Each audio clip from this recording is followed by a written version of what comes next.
अस्सलाम वालेकुम।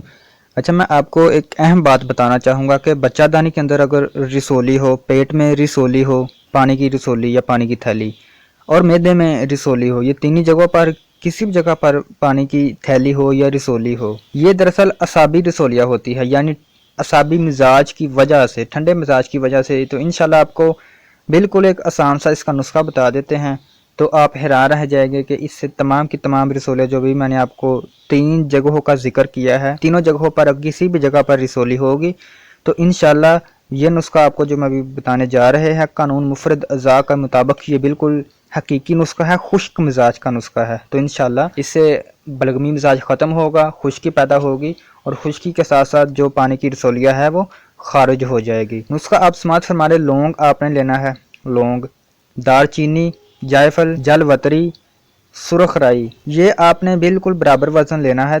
ये लौंग, दालचीनी, जायफल, जलवतरी, सुरख राई आपने बराबर वज़न लेनी है तमाम चीज़ें, और आधा आधा चम्मच आपने टाइम इस्तेमाल करना है। सिर्फ 1 माह तक आप देख लें और फिर टेस्ट कराएं। इसके बाद आप हैरान रहेंगे इंशाल्लाह कि तमाम रसोलियाँ ख़त्म हो गई है, और आप देखेंगे कि रसोलियों का साइज़ भी काफ़ी कम है। अगर साइज़ में थोड़ी कमी बेशी रह गई है तो 1 महीने से आप ज़्यादा कुछ दिन भी इस्तेमाल कर सकते हैं, लेकिन 1 महीने में इंशाल्लाह यह ख़त्म हो जाएगी। मैंने अर्ज़ की है कि अगर थोड़ी बाती कमी बेशी रह जाए तो फिर आप 1 माह से थोड़ा दिन ज़्यादा भी इस्तेमाल कर सकते हैं। तो ये देखें कितना आसान इलाज है कानून मुफरत अज़ा में। हज़ूर साबिर मुल्तानी रहमतुल्लाह अलैह आपने बिल्कुल आसान और सादा इलाज बता दिया है। दोबारा मैं रिपीट करना चाहूँगा कि बच्चादानी के अंदर अगर रसोली हो, पेट में रसोली हो या मैदे में रसोली हो, ये ठंडे मिजाज की वजह से होती है।